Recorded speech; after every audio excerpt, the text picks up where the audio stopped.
Michael, how did the black eye happen? I was on a flight, getting off a flight from Burbank, California, so L.A. to Scottsdale. And you get your own luggage when you get off this wonderful airline, JSX, flies mostly West Coast, city to city, West Coast cities. I was getting off the plane, got my luggage, carried too much of it at once. And people were like, hey, can I help you with that? That's a lot of luggage. No, I'm good. The next thing you know, I'm face down on the asphalt having tripped over my own luggage.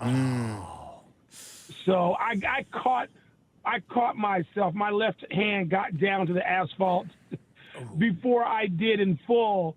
So I didn't take the brunt of it. It could have been a lot worse, but it wasn't because I caught most of it. But I was trying to spin. I ain't as athletic as I used to be, and caught the left corner of my, sort of eyebrow on the asphalt. So. Did you hop up real quick and say, I'm okay to Jazz for help? The funny thing was people were trying to help me up. I said, no, just let me sit here and feel stupid for a while. Just let me be here. And I didn't have a concussion. I didn't have any pain. I didn't go to a hospital. I had a little bleeding, but the cut is in the eyebrow, so you can't even see that. But it was, it was a big fat shiner. I had an egg out of my face, for the first few days. It was certainly Monday, so it was a week ago. Was the pride a little bit more injured than the eye? Oh, much more. Yeah.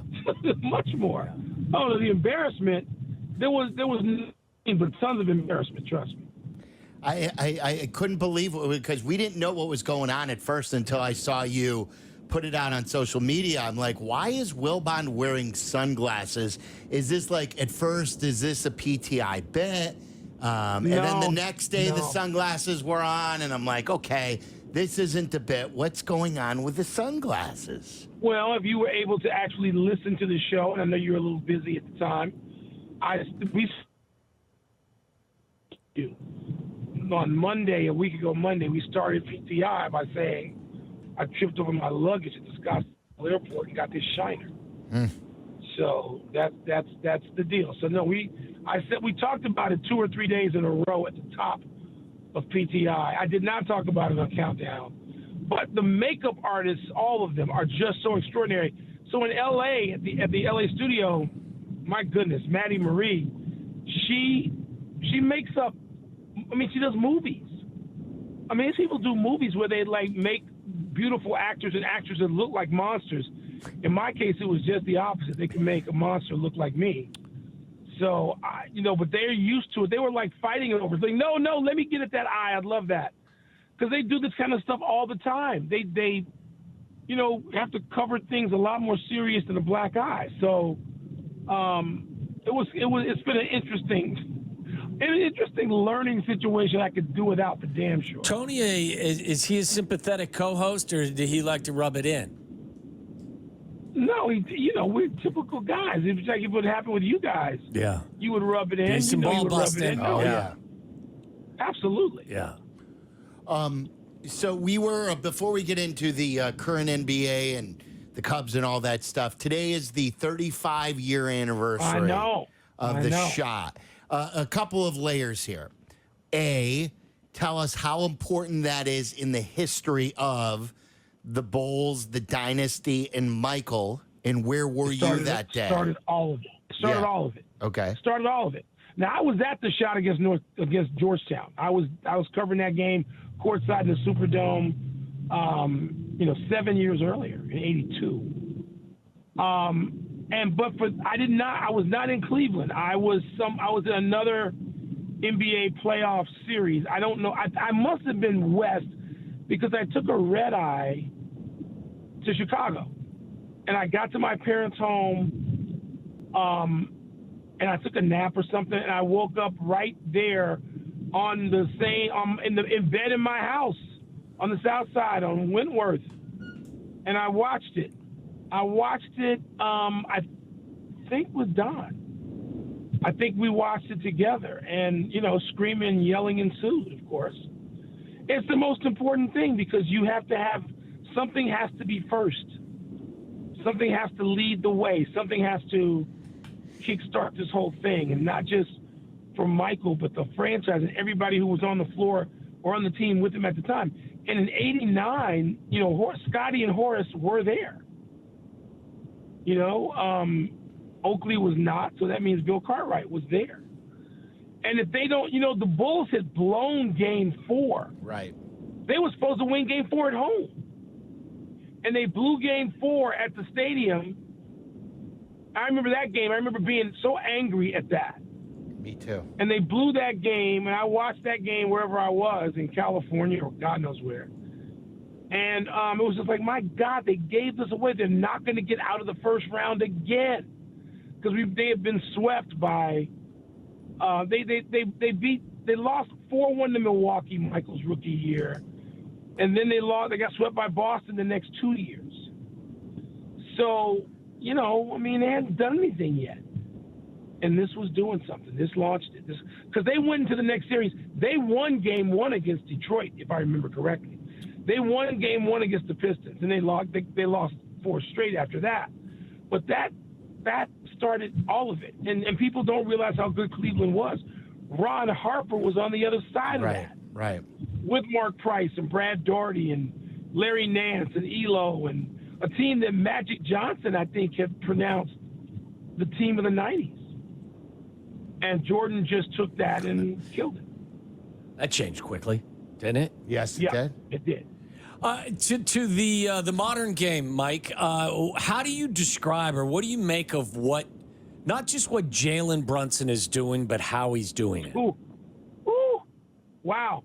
Would have been nice to have him follow up after having Derrick Rose, wouldn't it, to have Jalen Brunson? Chicago's own, another point guard. Didn't I text you guys the other night? I got crazy. I was looking at the 2018 draft, and you realize that the Bulls passed on Shai Gilgeous-Alexander, somebody else, and Jalen Brunson. Who was the other person? I can't remember. But they passed on all of those people to draft Wendell Carter Jr. And you're just like, oh, no.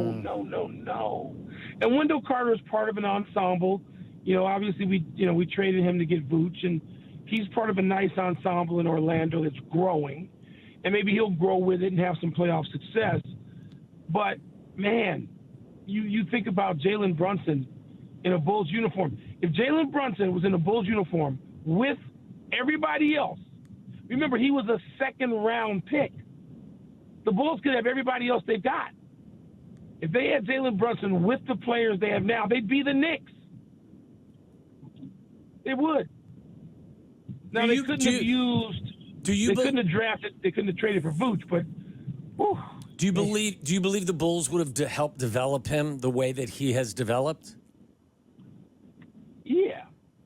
The Bulls developed a lot of people. I mean, going back to Tony Kukoc.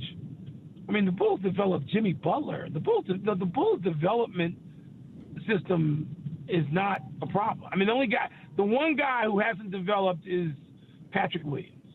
And he's been so hurt we don't even know. But yeah. The Bulls have developed. They've done. Look at Ayo. No, the Bulls have. The Bulls have had 2 things go wrong: catastrophic injury and a couple of bad decisions in the draft. That's the deal. You put Jalen Brunson. Look at who Jalen Brunson's not playing with any All-Stars. You think Jalen Brunson playing with Kobe White wouldn't be dynamic? Of course it would. You think Jalen Brunson playing with Kobe White and DeMar wouldn't be great? Of course it would. Of course it would. The problem is, though, I know you're putting together a lot. Like, remember, Pax is doing the drafting. If Pax drafts Jalen Brunson instead of Wendell Carter or something like that, remember, do they ever get DeMar DeRozan? This is a new regime that gets DeMar. You know what I mean? Like, fair point, we're putting a lot together there. But you always get the ifs. But even if he's playing, yes. But they did draft Kobe White. Yes. And I'd take that backcourt in a heartbeat. Of course, yeah. So, I love Jalen. Jalen and Brunson, by the way, for people who don't know, who are listeing, Jalen Brunson's just a great kid. I think kid, he's, I don't know, what, 24, 25 now. He's 27. Is he 27? Yeah. Jalen Brunson is just, he's who you want being the face of your franchise.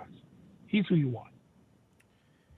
Someone said, I'm trying to think, when they drafted the kid, look this up for me, Tyler, too, because someone tweeted me about they had 2 first-round picks in one of those drafts. Yes, they drafted Chandler Hutchinson. Hutchinson. And didn't draft Jalen Brunson. And like this is what has bothered me about both of Jerry's teams, where they stop doing work. They don't do due diligence, Michael. And let me explain to you. Silvy? Well, that's a hard criticism. Listen to this, okay? Before you jump on me, listen, and I'll give you my case. Okay. So Hutchinson is a player who they promised that they would draft 6 weeks before the draft happened. They shut it down. That's right. Okay, now look. That's right. When the general manager's job opened for the White Sox job, Jerry Reinsdorf refused to even interview anybody for his general manager's job. He just hired Chris Getz. He did not want to interview anybody to even get information about how his operation is run. Wouldn't talk to anyone in Tampa, wouldn't talk to anyone in Houston, wouldn't talk to anybody with the Dodgers, young and up and coming, refused to do the due diligence. Same thing that happened when he hired Fred Hoiberg. Didn't interview anybody, just interviewed Hoiberg, no interview process. Same thing that happened when he hired Tim Floyd. Got rid of Phil Jackson, no interview process. Same thing, Michael, when he hired Jim Boylan. Well, I would just say that's bad judgment. Well, I don't know, there's no process. There's no due diligence. I don't, but there was due diligence before he hired the team that's in place now. Let me give you another example. 2nd round pick to start a rebuild. I don't know if they're going to find anybody. You found Io recently, but you're starting a rebuild, and instead of saying, let's do some work and see if we can find someone at pick 37, they sold the pick for cash. Why? Because they didn't want to do the work. Jerry Reinsdorf's teams don't do the due diligence. Well, if you don't do the due diligence, it's either one of two things. Because Jerry Reinsdorf's teams used to do the due diligence, Silvy. They did. They used to. They did it. They did it with Tony Kukoc. No, listen. It's a long time ago, Michael. But my point is, same guy.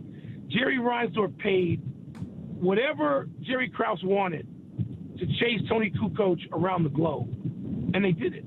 And they did this with other people successfully for a while, like Nocioni, who was part of a real good playoff team there for a minute. Like, they did it. They did it. Now, is this bad judgment or is this lazy? I mean, I don't know which one it is. Whatever the bottom line is, it ain't good. Right. It's not good. But, man, you can't. I mean, you can't make these mistakes in the modern draft in a day in which you got a salary cap, you got all these things working to restrict you. You have to make great decisions, and you got to get a little lucky, as we've been talking about. I've been underscoring that week after week. You have to be able to do that, and the Bulls haven't. They haven't. But just with the draft picks we're talking about, suppose they take SGA. He's a first-team All-NBA player twice now. He's going to be first team this year. He's going to be either runner-up or third in MVP. How much do you attribute him being? They had access to all this. But when you talk to, I know it's an inexact science regardless of sport, but how much of like his development in being, if not the best player in the league, one of the top 2 or 3 players in the league, how much of that is when they had that pick at 7, they knew who they were getting, and then they did an excellent job developing him versus just being fortunate we didn't know how good he was and he just blossomed? Well, that's a great question, a fair question, which, of course, there's no hard answer to. Look, the Clippers gave up on SGA, and he was 6 or 7. They traded him. They said, we'd rather have Paul George, and we're going to give you not only SGA but picks. I mean, they screwed up big time, right? I mean, SGA just tweeted out that picture recently. So wow, I mean, this is so inexact, but teams miss. They miss, and they miss so dramatically, right? I mean, they miss in ways that you just can't afford to. You can't afford to miss the way the Bulls have missed recently. The guy that built that built the Nuggets and now is in charge of the T-Wolves seems to get most of it right. Ooh, wow! How about that, by the way? Yeah. How about you build both those? Yeah. And the T. Look, but what it shows you is you don't need any more of this big three stuff. You don't. You don't need that. And here's what else you don't need. You don't need any more. We've got to finish first, second, or third. No, you don't. You don't have to do any of that. The guys on the floor last night playing what I think is the best defense I have seen since Johnny Bach and the Dobermans with Jordan, Pippen, Rodman, Harper, or Jordan, Pippen, Grant, and whoever the fourth person was. You don't have to. So this notion that you have to win. No, you don't have to win the lottery. You don't. Yeah, you'd like to get Wembanyama if you can.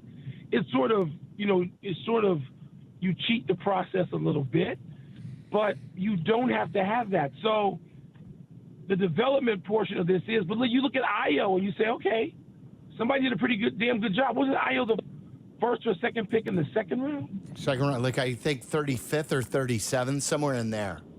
Well, you wish they had learned that lesson, right, back in 6 years earlier. Sure, of course. And gotten Jalen Brunson, another kid who's, Chicago's own playing the position.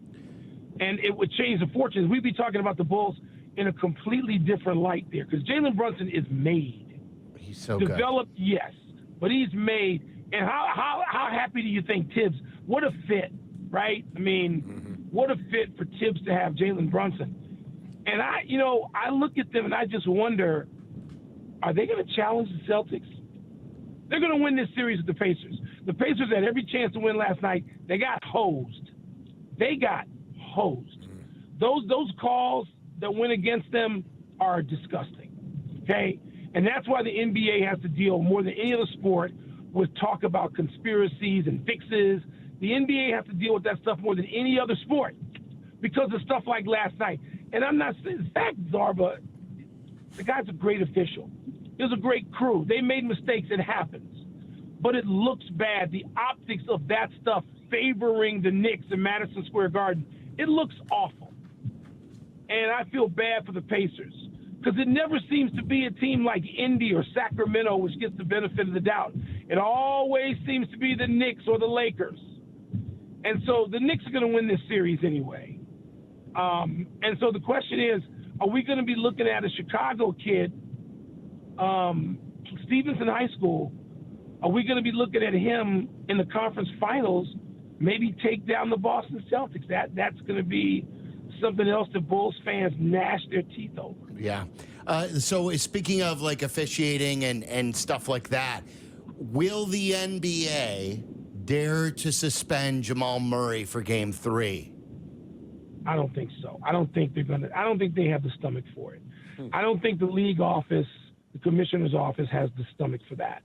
I think they'll. I mean, I was listening to Tim Legler and Jay Will this morning. They were both loud and demonstrative about the justification of a suspension for a suspension. And I know those guys well. I believe them.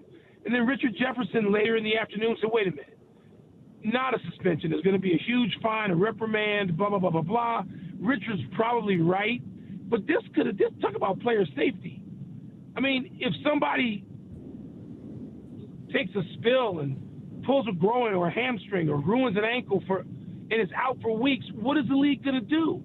Jamal Murray is one of the good guys. Jamal Murray, I've gotten to be around him. I'm not going to say I know him. I've been around him a lot. I watched the whole series with him in Toronto, because he's a Toronto kid, and I watched with him when the Raptors won. He came back to those games like a local boy makes good, and he watched the games, and I got to be around him. He's a wonderful dude, but he did something really stupid, and there are consequences for that.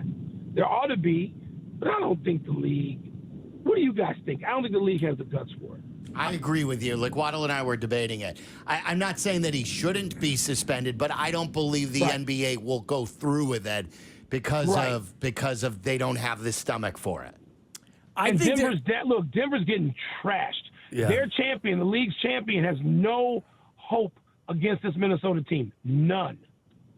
And they know it. They're watching the game, and they don't want to take this out of their hands.